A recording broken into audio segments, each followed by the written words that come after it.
रमजान की पहली रात से ही इराम बहुत ज्यादा खुश और एक्साइटेड थी। उसने चांद देखकर अल्लाह पाक से यही दुआ मांगी थी। या अल्लाह, इस साल का रमज़ान मेरी ज़िंदगी का बेहतरीन रमज़ान बना दे, आमीन। उसने अपने दिल में पक्का इरादा कर लिया था कि इस साल वो एक मिनट भी जाया नहीं करेगी। इरम एक ग्रेजुएट स्टूडेंट थी।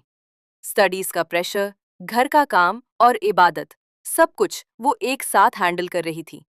पहले अशरे में तो वो हर काम पूरे दिल और जोश के साथ कर रही थी, चाहिए वो घर के काम हो, कुरान की तिलावत या फिर नवाफिल। वो हर काम पूरे खुलूस के साथ कर रही थी और समझ रही इस साल के रमजान को वो बेहतरीन बना लेगी। लेकिन दूसरे अशरे के शुरू होते ही उसे कुछ लो लो सा फील होने लगा। रात को तरहवी देर से पूरी होती, उसके बाद धीरे धीरे उसके अंदर कुछ बदलने लगा था। घर के काम जो पहले वह खुशी से करती थी, अब उसे बोझ लगने लगे। पढ़ाई में उसका बिल्कुल भी मन नहीं लग रहा था। इबादत में भी पहले जैसा सुकून और खुशू महसूस नहीं हो रहा था।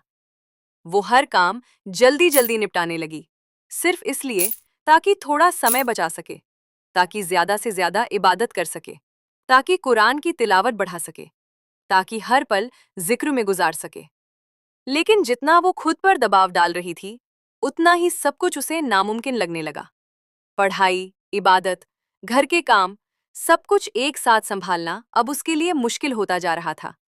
धीरे धीरे उसकी नींद कम होने लगी। नींद की कमी ने उसे थका हुआ और कमजोर बना दिया।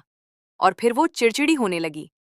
छोटी छोटी बातों पर गुस्सा, हर आवाज से परेशानी, दिल में अजीब सी। एक दिन इराम बैठी हुई थी, तभी उसकी नजर इस हदीस पर पड़ी, जिसका इरशाद ये है, तुम में से अफजल मुसलमान वो है जिसकी जबान और हाथ से दूसरे मुसलमान महफूज रहे। ये हदीस पढ़कर वो बहुत रोई। रोते रोते उसने कहा, या अल्लाह, मुझे माफ कर दे और मेरी मदद फरमा। तभी उसकी अम्मी अंदर आई और कहा, मेरी बच्ची, मैं जानती हूँ तुम परेशान। क्या तुम जानती हो कि तुम्हारे जिस्म का भी तुम पर हक है? नॉर्मली ऐसा हो जाता है रमजान में। साइंस के मुताबिक हमारी बॉडी अंदरूनी घड़ी के मुताबिक काम करती है। उसे सर्केडियन साइकिल कहते हैं। जब हमारा सोने और जागने का टाइम अचानक चेंज होता है, तो अंदरूनी घड़ी बिगाड़ जाती है। प्यारी बेटी, सही बुखारी की हदीस है कि हमारे नबी ने फरमाया, इन्ना मा अमालु बिन नैयत, अमल का दारो मादार नेतों पर है। सोना भी इबादत बन सकता है अगर नियत अल्लाह के लिए हो तो। सुनो बेटा, इंटरेस्टिंग बात यह है, इस्लामिक लाइफस्टाइल भी काफी हद तक इस नेचुरल बॉडी साइकिल के साथ मैच करता है। आज से ये रूटीन फॉलो करो। इफ्तार के बाद थोड़ा आराम करो। रात को तरावी के बाद जल्दी सो जाओ। फिर तहज्जुद के वक्त उठ जाओ। आफ्टर फजर थोड़ी देर कुरान पढ़ो, फिर सो जाओ। फिर 1 से 1.5 घंटे की नींद लो। दिन में मुक्तासिर नींद लो। ये छोटे छोटे नैप्स हमारे प्यारे नबी और साहबा का तरीका है, जो बॉडी को ना सिर्फ एनर्जाइज करते हैं, बल्कि तुम्हारे माइंड को भी फ्रेश करते हैं। इफ्तार और सहरी के दौरान हाइड्रेट एंड एनर्जी वाली चीजें खाओ। रोज सोने से 1 घंटे पहले ही मोबाइल फोन का यूज करना बंद कर दो। ज्यादा कैफीन से परहेज करो ताकि रात को जल्दी सो सको। सोते टाइम लाइट को डिम कर दो ताकि बॉडी को सिग्नल मिल सके कि ये अब आराम का वक्त है।